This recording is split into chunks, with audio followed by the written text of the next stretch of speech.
masjid untuk apa saja kegunaannya? Apakah boleh untuk imam dan gharib, sedangkan imam gharib sudah ada honornya, gajinya? Dulu gaji imam itu diambil dari mana? Baitul Mal. Untuk sholat namanya Baitullah. Nabi membangun satu lagi namanya Baitul Mal, tempat harta. Isi Baitul Mal itu apa? Zakat, wakaf, infak, sedekah, wasiat, hibah. Maka kelima enam itu ditempatkan di Baitul Mal. Maka Baitul Mal itulah untuk menggaji ini, biaya operasional ini. Nah, sekarang Baitul Mal kita tak ada. Andai ada Baitul Mal, takkan ada kotak lewat hari Jumat. Sampai 5 kotak lewat.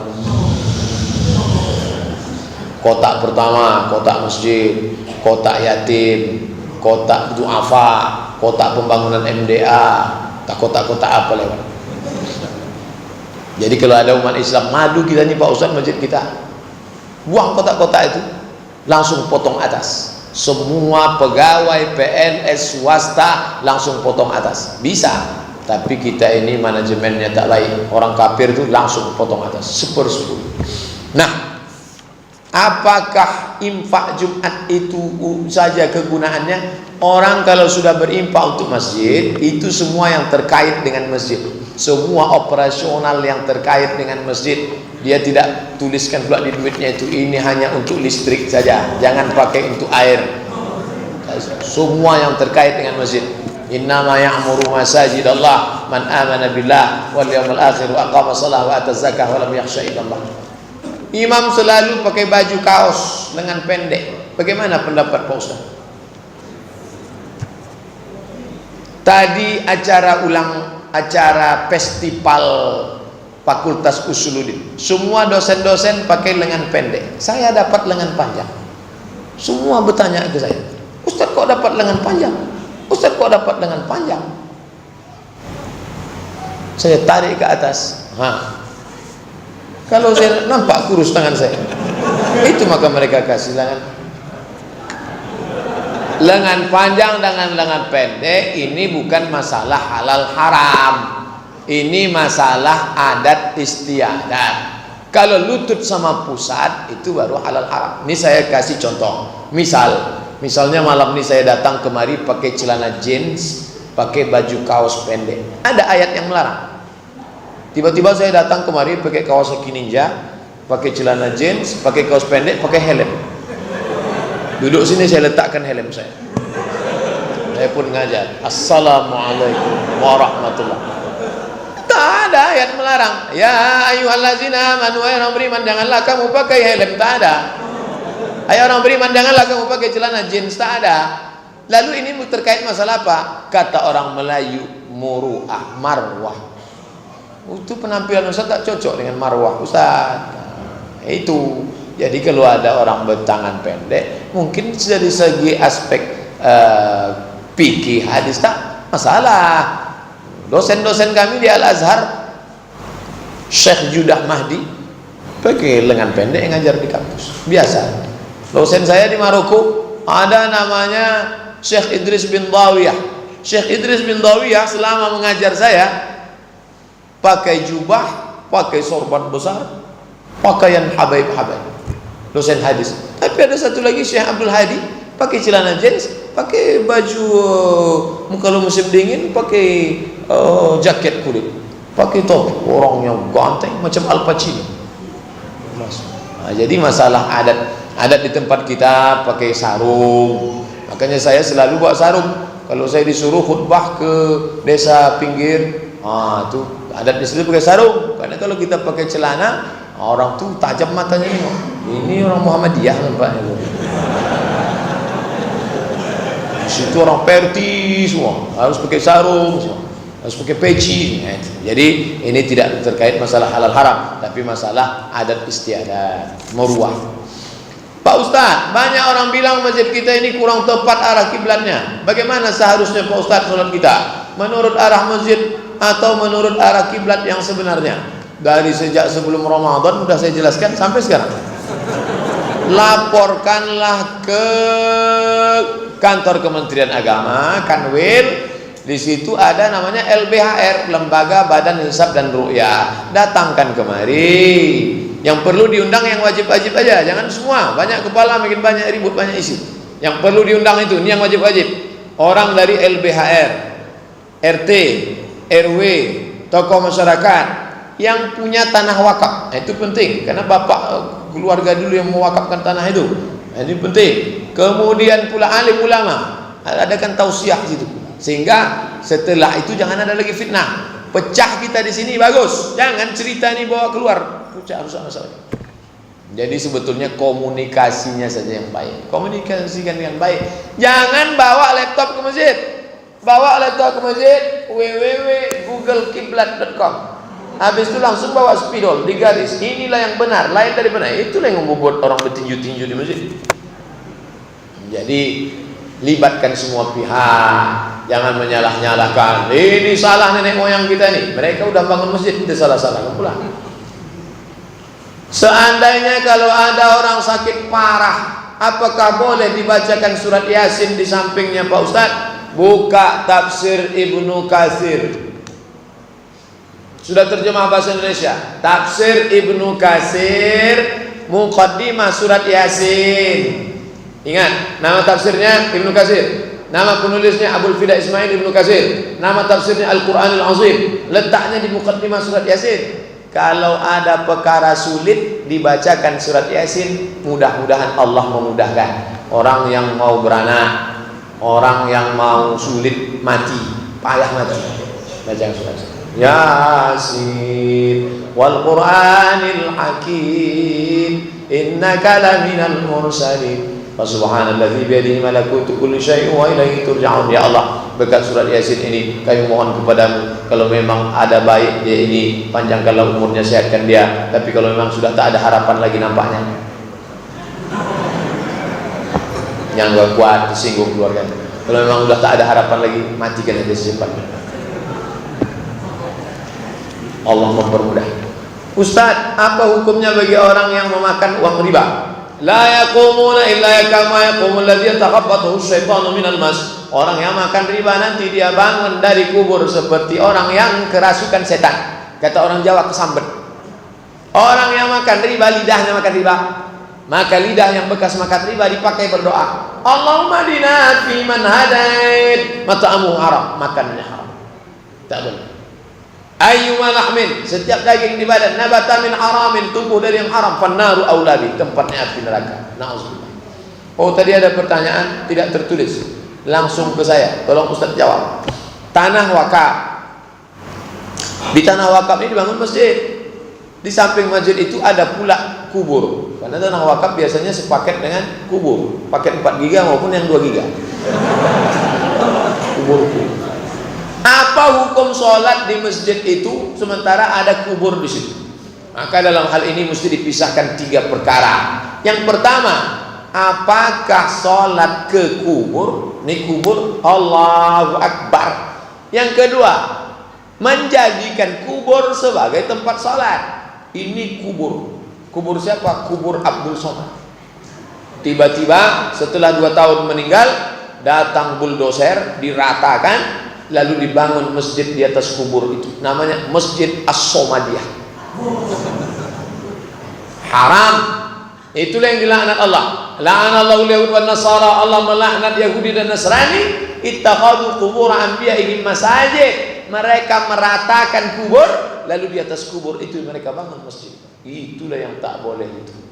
Adapun salat ke hadap kubur, tapi kuburnya di luar, ada dinding, maka seluruh masjid-masjid di Pulau Sumatera ini rata-rata ada kuburnya.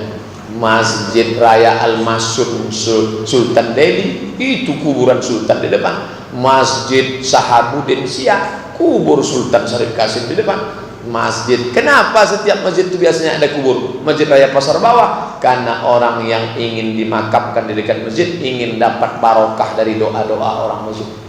Bayangkan, orang yang sholat ke masjid lewat di kubur, dia 2 kali mengucapkan salam. Pas mau datang, pas mau pulang. Waktu mau datang, assalamualaikum ya ala diyar minal mu'minin wa inna insyaallah bikum lahiqun yarhamullahu mustaqdimin wal mustakhirin, nasallallahu lana wa lakumul afiyah. Sampai di Pekanbaru disingkat menjadi Assalamualaikum ya ahlal kubur. Mau masuk berdoa, mau balik berdoa. Sempat pula dia membacakan untuk kaum muslimin muslimat mukminin mukminat Al-Fatihah. Itulah beruntungnya dikuburkan di dekat orang-orang soleh. Coba kalau di dekat perampok dulu, sumpah serapah orang, sedikit banyak kita dapat juga. Nah, jadi yang dilaknat tak boleh itu apa? Menjadikan kubur sebagai tempat sholat. Adapun sholat ke masjid yang ada kubur sekitarnya, maka tak ada larangan. Ini Ustaz ambil dari kitab apa? Bisa di-download di internet. Al-Bayan lima yushghilul adhan.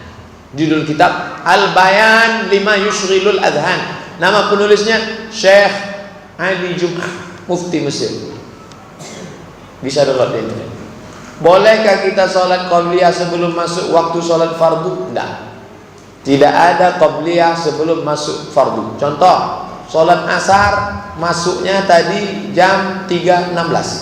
3.16 baru masuk. Jam 3.10 dia sholat qabliyah, tak sah. Patokannya azan? Enggak. Patokannya bukan azan, karena banyak juga muazin terlambat azan. Patokannya adalah masuk waktu. Beli kalender setahun, tepatkan jam dengan RRI, karena itu yang betul. Asal sudah masuk waktu, walaupun belum azan, laksanakan qabliyah. Mungkin muazzinnya terlambat. Apakah sholat malam atau tahajud harus ditutup dengan witir? Kalau sebelum tidur tadi witir, Abu Bakar witirnya sebelum tidur. Ya Abu Bakrin mata tutiru, hai Abu Bakar engkau kapan tidur waktu witir? Kata Abu Bakar ba'dal atamah. Saya habis isya langsung witir. Habis isya ba'diyah 2 rakaat, habis itu witir langsung tidur. Nanti malam tahajud saja tidak pakai witir. La witrani, tak boleh 2 kali witir fi lailatin, dalam satu malam. Tapi kalau dia belum witir tadi, nanti malam tahajud, habis itu ditutup pakai witir. Kalau tak ditutupnya Pak Ustaz, ya tak apa-apa, sunnah. Tapi mengikut sunnah Nabi menutup dengan witir. Bagaimana hukumnya sholat malam tanpa tutup dengan witir? Sholat tahajudnya sah, dia hanya tidak mendapatkan pahala witir. Jadi dia tidak mesti sepaket. Tapi yang paling bagus afdalnya sholat tahajud, habis itu ditutup dengan witir. Ij'alu akhiru salatikumul laila al-witra. Jadikanlah sholat terakhir kamu di waktu malam witir. Ada keluarga kurang mampu, punya hutang kepada saya. Rasanya dia tak mampu membayar hutangnya itu. Pertanyaan, apakah hutang ini dapat mengurangi jumlah zakat saya? Niat amal tak bisa di tengah jalan. Niat itu mesti dari awal. Jadi tak bisa hutang bapak ada sama saya 2 juta. Lalu karena sudah tak dibayar bertahun-tahun, lalu saya bilang, hutang saya yang sama kamu itu zakat aja lah. Tapi kalau sedekah bisa. Ayat pertama, ya ayyuhallazina amanu wahai orang beriman, idza tadayantum bidainin, kalau kamu menjalin transaksi hutang piutang ila ajalin musamma, sampai batas waktu tertentu, faktubuh, tulis. Setelah itu minta tagih. Kalau dia tak punya, ayat kedua, fa in kana dzu usratin, kalau dia dalam kesusahan, fa nazratun ila maisarah, tunggulah dia sampai lapang. Kapan kamu bisa bayar? Saya bisa bayarnya Pak 1 Oktober. 1 Oktober 2 hari lagi, sanggup kamu bayar? Tak bisa Pak. Oke, kasih sebulan. 1 November. Ya. 1 November tak juga bisa. 1 Januari 2017. Ya, 1 Januari tak juga bisa. Banyak pula ongkos menagihnya lagi nih kalau gini. Maka pakai ayat ketiga. Wa anta saddaqu khairul lakum. Kalau kau sedekahkan lebih baik. Karena kau tak bisa bayar-bayar, maka ku sedekahkanlah untuk kau ambil. Sedekah. Tapi kalau untuk dibalik menjadi zakat tak bisa. Karena zakat itu mesti dari awal, tak bisa di tengah jalan. Puasa sunat bisa di tengah jalan. Jam 8 pagi, jam 8 tak ada sarapan, tak ada teh manis kita, tak ada. Kalau gitu kita puasalah, sah. Dengan syarat dari subuh tadi memang tak ada masuk apa-apa. Saya memang tak ada makan Pak Ustaz. Tak ada masuk, enggak. Ada 3 batang lah kurang dalam surya. Oh, tak bisa. Mana bisa? Tak bisa niat di tengah jalan. Kalau fardu, kalau sunat bisa. Adakah dasar hadisnya salat sunat 4 rakaat setelah zuhur dapat menghapus dosa kita? Ya. Man shalla isnatai asyarata rakaat, siapa yang salat 12 rakaat fil yaumi wal laila, sehari semalam, bunya lahu bihinna baitun fil jannah, Allah bangunkan untuknya satu tempat dalam surga. 2 rakaat sebelum subuh, 4 rakaat sebelum zuhur, 2 rakaat setelah zuhur, 2 rakaat setelah maghrib, 2 rakaat setelah isya, pas 12. Tapi ada hadis lain. Inilah rawatib muakkad. Muakkad rawatib 12 rakaat. 2 rakaat sebelum subuh, 4 rakaat sebelum zuhur, 2 rakaat setelah zuhur, 2 rakaat setelah maghrib, 2 rakaat setelah isya. Tapi ada tambahan. Inilah yang 4 rakaat. Siapa yang sholat 4 rakaat sebelum zuhur dan 4 rakaat setelah zuhur, diampunkan Allah dosanya. Tapi bukan masuk rawatib. Dia tak masuk rawatib. Cara pelaksanaannya 2 rakaat 1 salam, 2 rakaat 1 salam. Sholatul laili wan nahari masna masna, 2 rakaat 1 salam, 2 rakaat 1 salam. Bagi yang mau melaksanakan usolli sunnataz zuhri raka'ataini ba'diyatan, salam, habis itu tegak lagi 2 rakaat. Apakah seseorang memakai gigi palsu yang ditanam? Kalau meninggal dunia wajib dicabut, dibuka. Kalau bisa dicabut tidak menimbulkan mudarat, cabut. Tapi kalau tak bisa dicabut, dibawa mati, ya tak apa-apa. Orang yang meninggal ada dipasang pin di lututnya, setiap dia masuk lewat di airport itu yang berbunyi tet. Ikat pinggangnya Pak, sudah. Dompetnya Pak, sudah. Kenapa berbunyi? Lututku ini besi, tak tahu deh. Itu kalau meninggal dunia tak perlu dibelah, dicopot, karena haram menyakiti diri, darurat. Maka yang model begitu boleh. Tapi yang gigi emas, nah, itu mesti dicopot. Yang bisa dicopot. Ada orang zaman dulu pakai gigi emas. Itu kalau udah ada terasa agak demam-demam sedikit, cabutlah. Itu masalah cabut. Apa hukumnya kita pindah rumah baru menabur garam di sekeliling rumah dengan alasan agar tidak dimasuki binatang seperti ular? Apa anti? Nih saya minum teh manis. Bukan menyindir nih ya. Takut saya nanti kalau diletakkan habis itu saya pergi ngajar. Biasanya minum tak habis. Letakkan nanti datang semut. Bagaimana supaya jangan ada semut? Kapur ajaib. Apa hukum meletakkan kapur ajaib itu? Apakah bid'ah? Itu kan tak ada zaman Nabi. Ya, tidak apa-apa. Itu kan menjaga. Begitu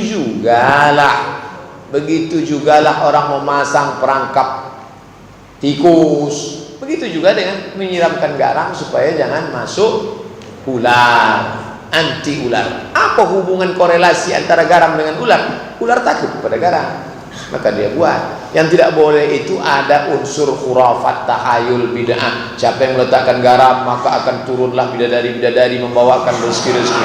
Tidak boleh.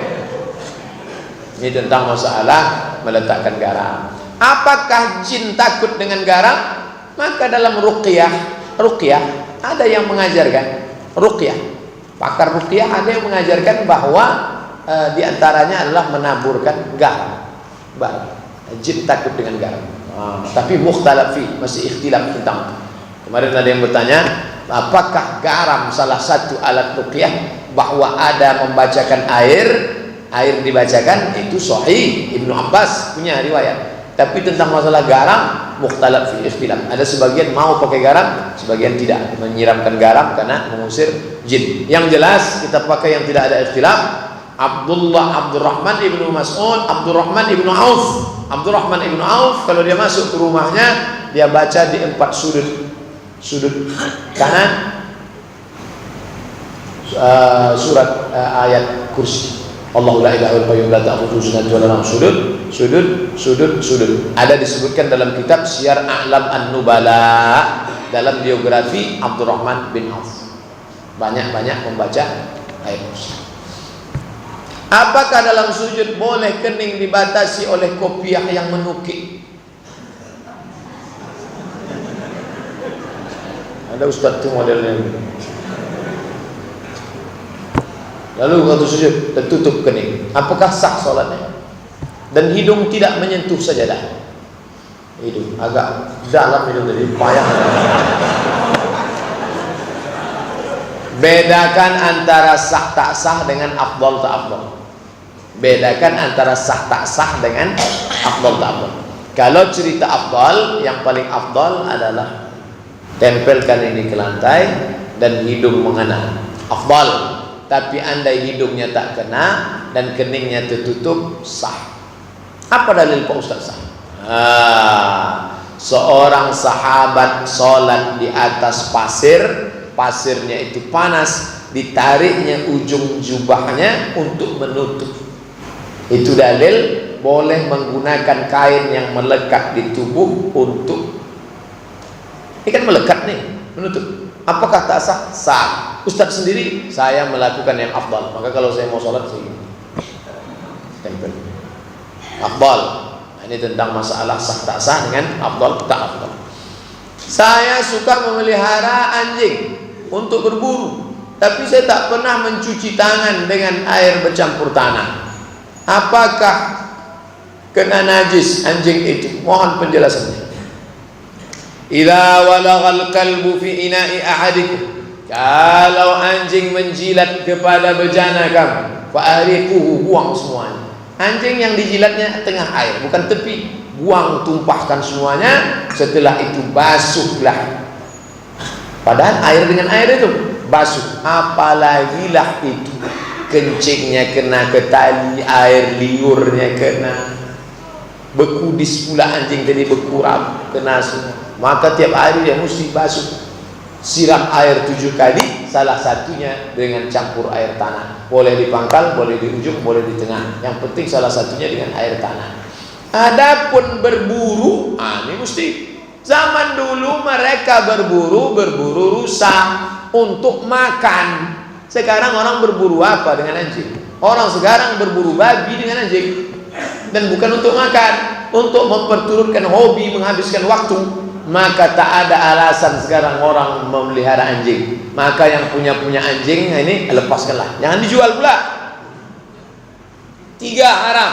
Thamanil kalbi, hasil jual anjing, wa mahril baghi, hasil PSK, wa hulwanil kahin, hasil dukun. Haram anjing. Jadi yang punya anjing lepaskanlah.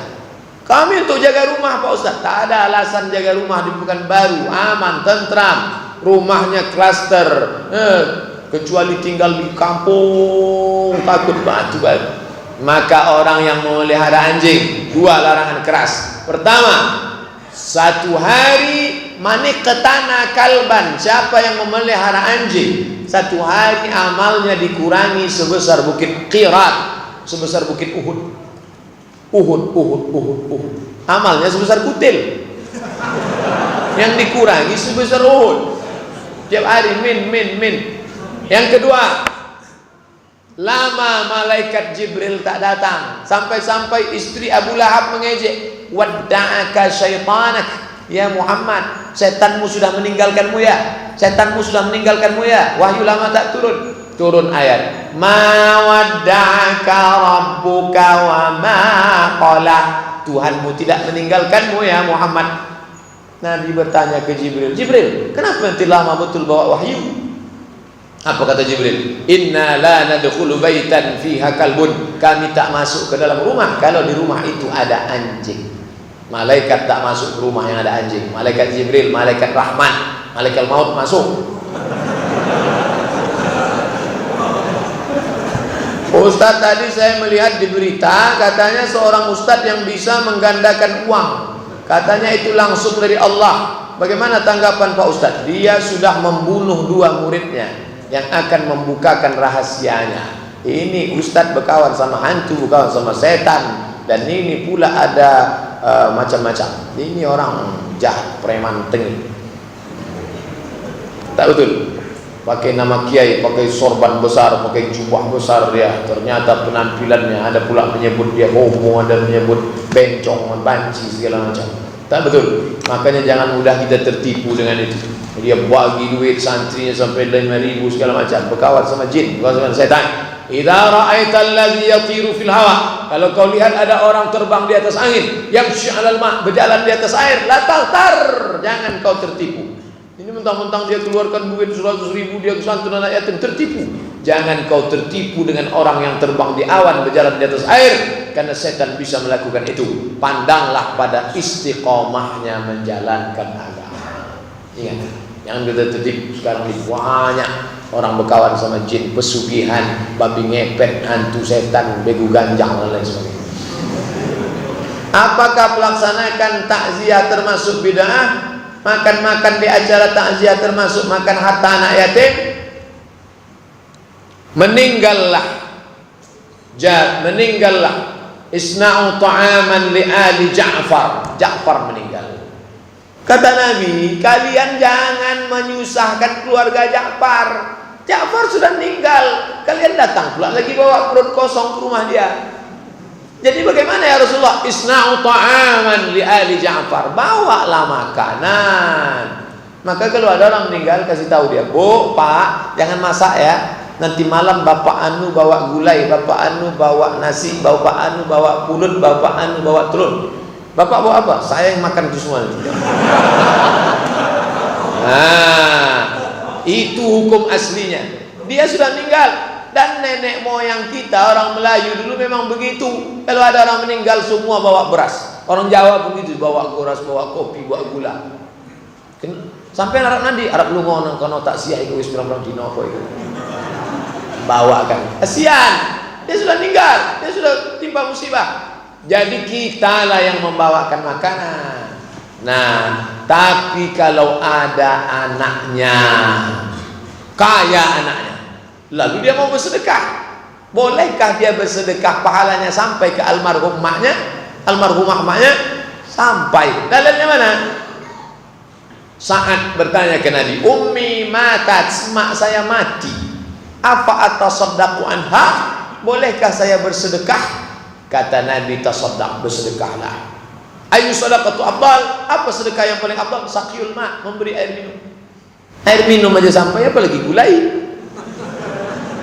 Jadi kalau kita khawatir, saya takut makan tadi Pak Ustadz, entah makanan anak yatimnya itu, maka perlulah kata sambutan dari Sahibul Ajar. Assalamualaikum warahmatullahi wabarakatuh. Bapak-bapak, ibu-ibu, hadirin hadirat, Bapak Ibu sekalian, ini makanan nasi kotak yang ada di depan kita ini bukan harta bapak kami yang belum dibagi, bukan emak kami ngutang di warung, bukan harta anak yatim.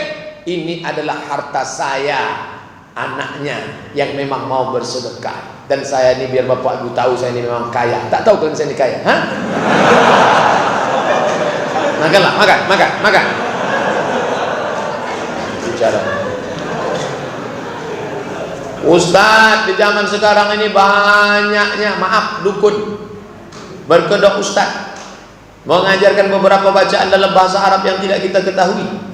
Bagaimana cara mengetahui orang-orang seperti itu Pak Ustadz? Bisakah kita membedakannya? Kalau dia mengajarkan sesuatu, Pak Ustadz, mohon maaf ya Pak Ustadz ya, Ustadz jangan tersinggung. Itu dalilnya di mana ya Pak Ustadz? Ragu kamu sama ilmu saya nih? Kalau udah begitu kata dia, itu biasanya tak meleset itu. Orang menutupi ketidaktahuannya marah. Ustadz Somad kalau tak tahu, saya tak tahu masalah ini, saya akan jawab dalam pertemuan bulan depan. Saya tak tahu masalah ini, tolong buka www.blogspot.somadmorocco.blogspot.com, karena nanti saya pulang ke rumah saya cari jawabannya. Berapa kali saya katakan itu di masjid majelis subuh? Satu. Saya tak tahu masalah itu, nanti buka, karena mungkin kita tak jumpa, buka di blog saya. Di blog coba buka. Pertanyaan yang tak terjawab kemarin, ini jawabannya. Itu saya tulis. Jadi kita tidak pula mengatakan bacaan-bacaannya dari mana. Ini dari Al-Quran, surat apa, ayat berapa. Ini dari hadis, riwayat kitab siapa? Sahih Bukhari, Sahih Muslim, Sunan Abi Dawud, Sunan Tirmizi, Sunan Nasai, Sunan Ibn Majah, Musnad Ahmad bin Hanbal, Muwatta Malik, Sunan Ad-Darimi, Musannaf Ibn Abi Syaibah, Mu'jam Al-Kabir, Imam Tabrani. Ini mesti disebutkan. Oh, ini bukan dari hadis Nabi, ini dari pendapat ulama Hanafi, Maliki, Syafi'i, Hambali. Jadi kita yang penting mengaji, ngaji. Bapak mau bawa istri kemana? Ke rumah sakit Pak Ustadz. Bapak mau bawa istrinya kemana? Ke bidan berijazah Pak Ustaz. Kenapa mesti ke rumah sakit? Karena dia mesti tahu dokter ini tamat dari mana. Layak tidak. Untuk menyawa anaknya saja dia takut menyerahkan ke dukun beranak. Tapi kenapa ibadahnya dia serahkan kepada orang yang tidak dia ketahui? Alhamdulillah dia bukan baru ini. Datang ke pengajian Dr. Mawar bin Muhammad Saleh, datang ke pengajian Ustaz Dr. Mustafa Umar, Dr. Saidul Amin, Dr. banyak. Kalau ragu sama LCMA, apa pergi ke dokter-dokter? Syiah haji di Karbala, apakah ada hadisnya Pak Ustaz? Bagaimana menurut pendapat Pak Ustaz? Ada kota namanya Baghdad, Irak. 80 kilo dari Baghdad ini ada satu namanya Karbala. Karbala itu di Irak, bukan di Iran. Orang Iran datang ke Irak. Di Karbala itulah meninggalnya Sayyidina Husain. Husain itu anak Ali, Husain itu anak Fatimah, Fatimah anak Sayyidina Muhammad sallallahu alaihi wasallam. Lalu kemudian orang Irak, orang Syiah mengagung-agungkan tanah Karbala, sampai-sampai sholat tidak sah kalau tidak kening ditempelkan di turbah Karbala. Kalau anak sakit dikunyah turbah Karbala. Turbah Karbala. Maka ini bukan ajaran Islam. Ini adalah ajaran yang dibuat-buat. Inilah bid'ah itu. Jadi kalau ada orang bertanya, Pak Ustaz, apa sebetulnya bid'ah itu? Inilah yang tidak ada dasarnya dalam agama Islam sama sekali. Sampai lidah itu berdarah-darah, lutut berdarah-darah, dijilat itu tanah tangga sampai menuju makam Husain di Karbala. Na'udzubillah. Maka itu bukan ajaran Islam. Iyyakum wa muhdatsatil umur fa inna kulla muhdatsatin bid'ah wa kullu bid'atin dhalalah wa kullu dhalalatin finnar. Sekarang kita menghadapi dua kelompok ekstrim. Yang satu sikit-sikit bid'ah, sikit-sikit bid'ah. Yang satu memang bid'ah betul dilakukan. Maka Syiah tak ada kompromi. Akidahnya rusak, amalannya rusak. Meyakini imam yang 12. Siapa yang tidak percaya kepada imam yang 12 kafir. Kita ini kafir semua karena kita tak meyakini imam 12. Nauzubillah. Kalau orang menikah ijab qabul, pasti qabulnya mempelai pria tak menyebut nama calon istri. Si mempelai pria hanya menjawab ku terima nikahnya dengan mas kawin tersebut. Apakah sah? Karena dulunya sama dua saksi dan penghulunya disahkan dalam surat nikahnya sudah keluar. Sekarang kita ajarkan akad pakai bahasa Arab. Ini laki-laki, saya wali, lalu saya nikahkan. Zawwajtuka ibnati, zawwajtuka ibnati bil khatim min zahab. Aku nikahkan engkau dengan anak perempuanku dengan cincin dari emas. Lalu apa jawab dia? Qabiltu. Dia cuma jawab gitu, qabiltu. Qabiltu artinya kuterima, sah. Jadi akad itu singkat saja, pendek. Qabiltu bil mahril mazkur. Aku terima dengan mahar yang sudah disebutkan, sah. Nah, jadi kalau cerita masalah sah, sah. Tapi di tempat kita kan sudah ada aturan baku yang dibuat Pak Kuah. Aku nikahkan engkau dengan anakku dengan mahar seperangkat alat sholat dan kitab suci Al-Quran tak pernah dibuka sampai mati. Tunai. Aku terima nikah anak bapak dengan mahar seperangkat sholat. Itu semuanya itu adalah tradisi. Bedakan antara ajaran dengan tradisi. Antara dia mesti panjang. Hai Fulan, iya Pak. Kurang lagi tuh, ulang lagi. Iya ya. Tadi bapak ini kan bayar pula. Makin grogi lah kawan. Kadang saya kasihan nih orang nikah. Dipersulit-sulit. Tak sesulit itu sebetulnya. Sah, ini cerita tentang nisah. Qabil. Nabi menikahkan orang. Ini laki-laki, ini perempuan. Langsung di majelis tempat pengajian. Apa kata dia? Zawwajtukaha bima ma'aka minal Quran. Ku nikahkan engkau dengan dia dengan mahar mengajarkan Al-Quran. Ku terima, sah. Tanpa menyebut. Nah, jadi kalau cerita sah, sah. Jangan pula dia menganggap tak sah, tak jadilah saya nikah lagi.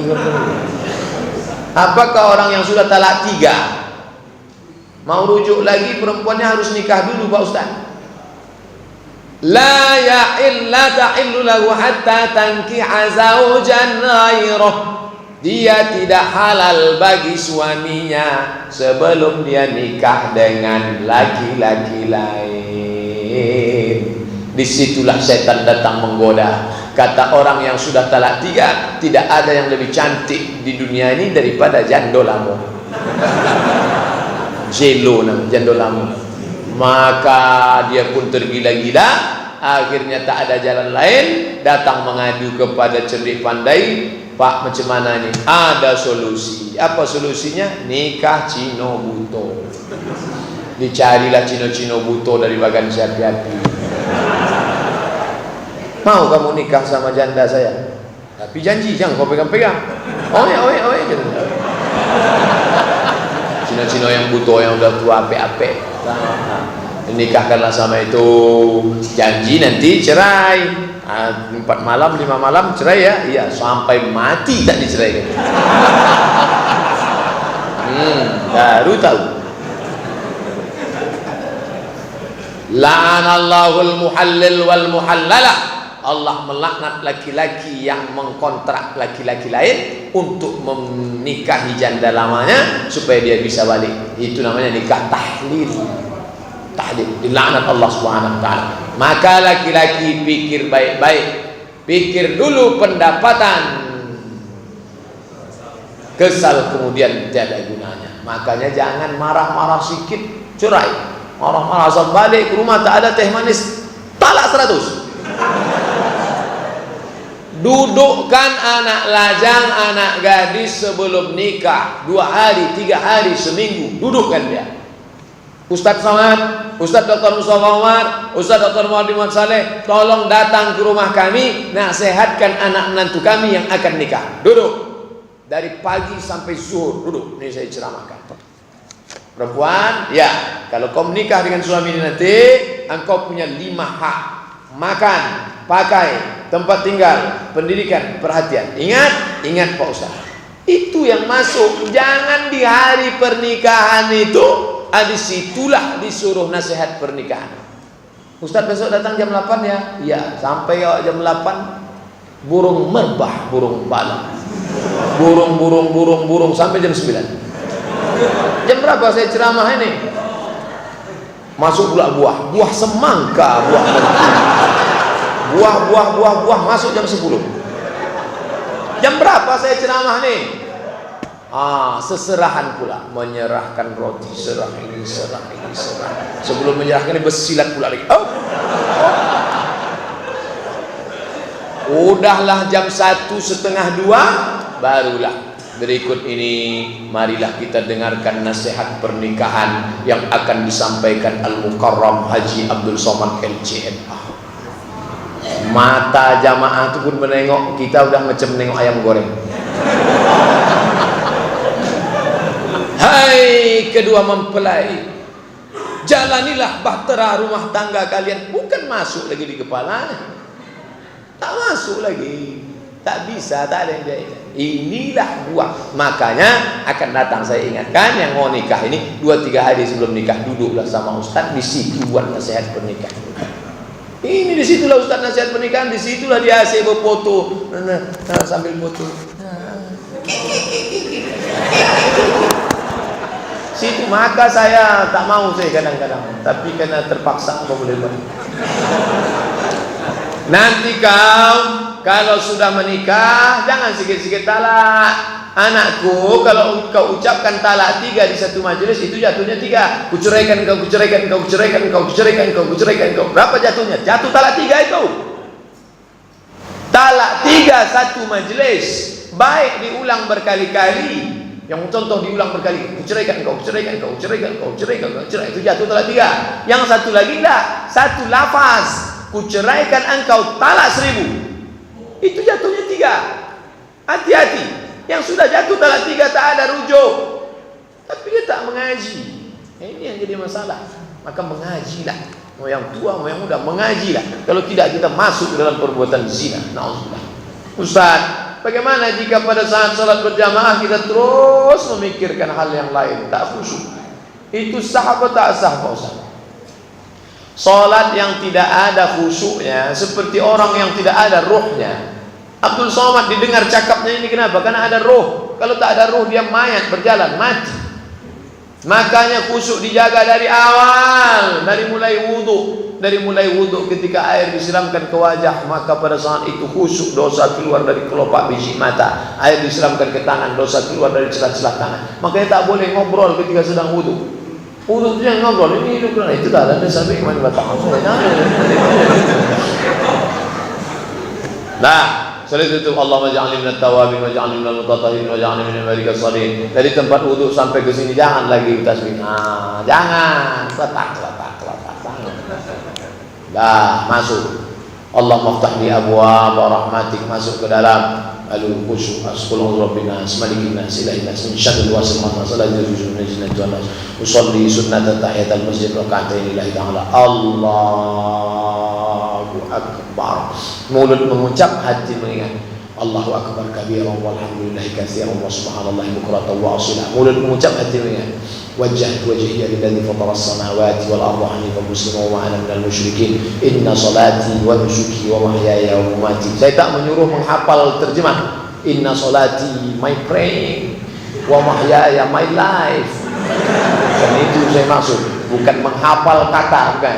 Paling tidak dia paham secara global. Bismillahirrahmanirrahim. Alhamdulillahirabbil alamin. Salah satu membuat pikiran kemana-mana, mulutnya tak mengucap. Allahu akbar.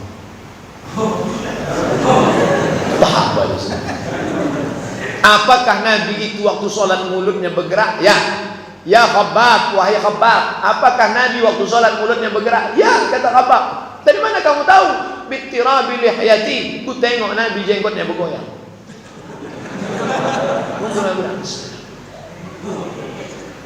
Hamsah namanya. Hamsah itu diagak-agak didengar telinga kita. Ini bukan diam aja, agak-agak lari, macam nyetir juga, macam bawa motor juga sholat itu. Agak-agak lari dia mau naik trotoar, balik.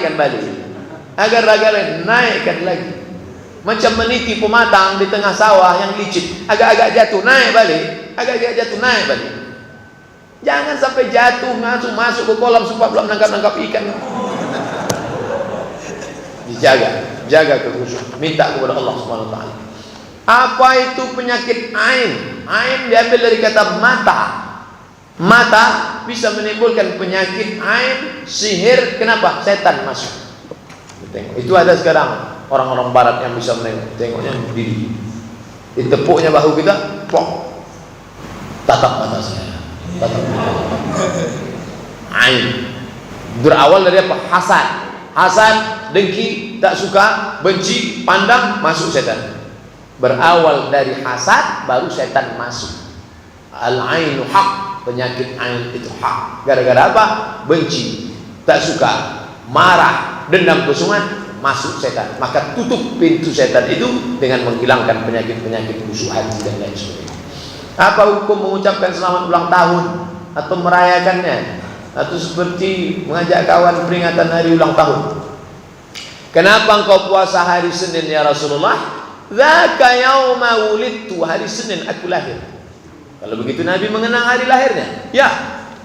Tapi dia tidak kenang tiap tahun. Dah. Kapan? Setiap hari Senin. Dengan apa dia kenang? Dengan ibadah. Muhasabah diri, umur sudah berapa ibadah, umur sudah berapa untuk sholat, umur sudah berapa untuk zikir, umur sudah berapa harta yang habis untuk sia-sia. Lalu dengan mengingat itu dia pun pergi ke panti asuhan, dibelikannya anak yatim. Tak jadi masalah, bersedekah, bersyukur atas nikmat umur, muhasabah diri. Tapi kalau dia beli lilin, dia tiup, ditiupan itulah meminta kepada tradisi Majusi menyembah api abadi di Persia. Api abadi itulah Tuhan orang Persia, dan ketika itu dimintakan doa untuk setahun yang baru-baru. Minta apa tadi? Laptop. Nah, Arab, man tashabbaha biqaumin fa huwa minhum. Ustaz cuman pandai ceramah atau seumur hidup. Saya bulan 2017 ini pas 40 tahun. Pernah tak Ustaz meniup lilin seumur hidup? Ulang tahun pakai tiup lilin hitam. Mati lampu pernah. Mati lampu hidup, begitu hidup balik tiup, nah itu tak ada. Apa hukum masturbasi dalam Islam, baik laki-laki bagi perempuan, karena dokter tidak melarang? Dokter jangan diikut. Apa dokter diikut? Dokter yang Islam yang ngaji ikut. Dokter sekuler kafir jangan ikut. Qad aflahal mu'minun, beruntunglah orang beriman. Siapa itu orang beriman? Alladzina hum fi salatihim khashi'un, orang yang salatnya khusyuk. Walladzina hum 'anil lagwi mu'ridun, orang yang meninggalkan perbuatan yang lagha, sia-sia. Walladzina hum li furujihim hafizun, mereka menjaga kemaluannya. Tengok, menjaga kemaluannya. Illa ala azwajihim, kecuali kepada istrinya. Au ma malakat aymanuhum, pada zaman dulu ada budak hamba saya, sekarang tinggal satu istri. Faman ibtagha wara'a dzalika, ini diharam, ini dalil haram. Siapa yang mencari selain daripada itu, faulaika humul adun, mereka sudah melampau batas. Dalam ayat lain apa kata Allah? La ta'tadu, jangan kamu melampau batas. Innallaha la yuhibbul mu'tadin, Allah tak suka pada orang yang melampau batas. Bagi yang belum menikah, man istata'a minkumul ba'ah, bagi siapa yang sudah mampu, falyatazawwaj, menikahlah. Kalau kamu sudah menikah, jumpa perempuan di jalan cantik, pulanglah ke rumah. Apa yang ada pada perempuan itu ada juga di rumah, walaupun bentuknya agak lain. Kalau kamu belum menikah, berpuasalah. Famalam yastati, siapa yang tak sanggup menikah, berpuasalah. Kenapa disuruh berpuasa? Fa innahu lahu wija, karena dengan berpuasa itu turun libido seksualnya. Selera ada, nafsu tak ada. Ih, bro, tengok cantik mana? Cantik, aku tak nampak belum bilang. Banyak-banyak puasa sunnah. Nah, ini tentang misalnya. Kalau kita memposting foto wanita tak berhijab, apakah berdosa? Walaupun atas izin wanita tersebut. Oh, jadi kalau sudah izin tak berdosa. Kalau izin meninggalkan dosa, berarti tak ada zina. Suka sama dosa, suka. Ajak orang berzina, mau kau berzina sama saya? Oh, zina itu dosa, aku bayar 50 juta. Wani piro. Lalu kalau izin tak berdosa? Izin tidak menghalalkan yang haram. Izin tidak menghalalkan yang haram. Yang haram tetap haram. Dia haram bukan izin tak izin. Dia haram karena Allah mengharamkan. Ini mesti diperbaiki. Ini banyak orang sekarang. Kamu kenapa bawa dia? Itu kan haram. Dia izin kok Pak Ustaz. Oh, tak bisa begitu logikanya. Karena diri perempuan itu bukan punya dia. Saya izin bro, ambil aja. Bukan punya ente ini.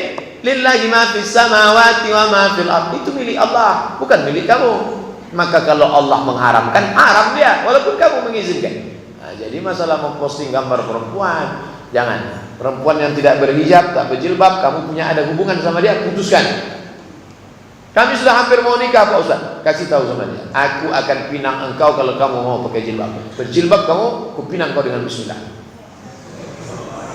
Kalau tidak bang, bunga bukan setangkai, kumbang bukan saya. Kan kucari.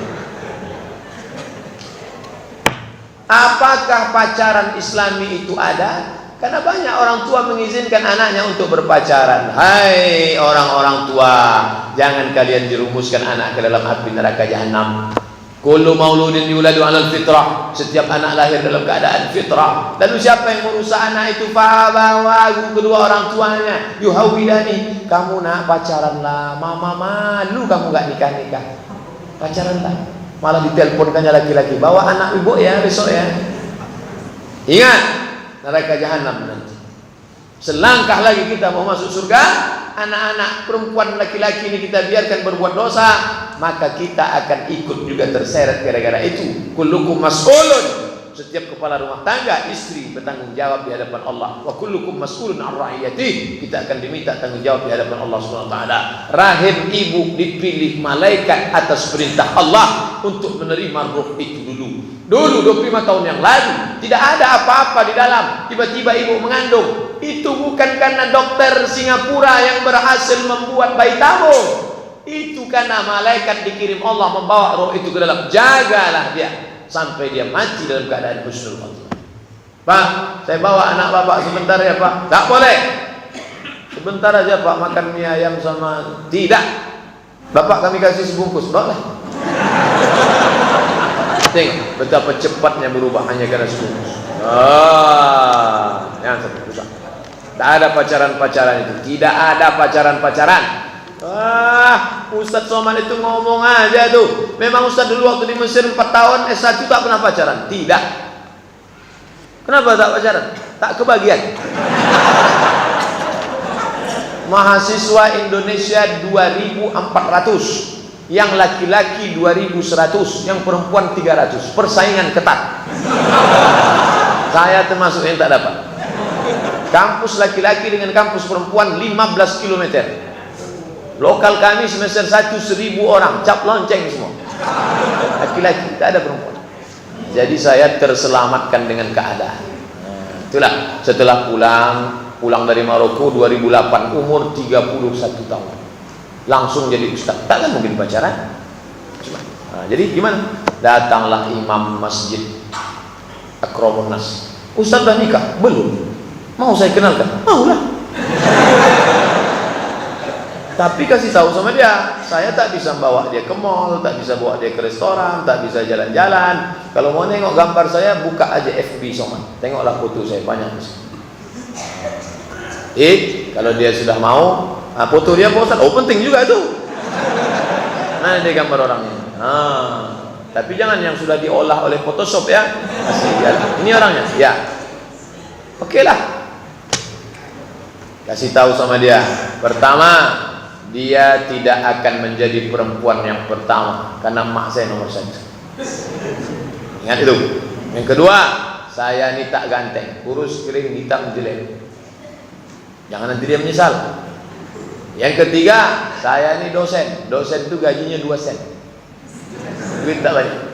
Yang keempat, saya ini ustaz. Jam kerjanya tak jelas. Kadang dipanggil tengah malam, ada orang mau sakratul maut, saya mesti keluar. Kadang saya pergi ke talang mama, saya pergi ke kampung. Dah, kalau dia siap, kupinang dengan bismillah. Kalau dia tak mau, patah tumbuh hilang berganti, hilang satu tumbuh. Jadi saya kalau udah nengok anak mahasiswa ganteng, masih muda, punya mobil, temenonglah di kantin kampus. Ente kenapa? Galau Pak Ustaz. La ilaha illallah. Ganteng, muda, punya mobil, duit banyak, galau katanya. Saya, ente galau gara-gara perempuan ya. Saya dari tadi duduk di sini 15 menit, 10 perempuan. Lewat aja. Boleh minta kontak person WA dan BBM Pak Ustaz untuk bertanya masalah agama. 0813 65 055 903 WhatsApp. Hanya bertanya masalah agama saja, tidak masalah pribadi. Maukah Ustaz jadi imam saya? 0813 65 055 903 nomor WA sekaligus nomor HP. Nomor saya tak banyak-banyak, 1 itu saja. Yang macam-macam mengirim situ langsung saya posting di FB. Tengok, yang macam-macam mengirim langsung saya screenshot, saya kirim ke FB biar tahu rasanya. Khusus hanya menanya masalah agama saja. Saat sujud yang didahulukan tangan dulu atau lutut dulu Pak Ustaz? Sudah saya bahas dalam buku saya 77 tanya jawab salat. Menurut mayoritas ulama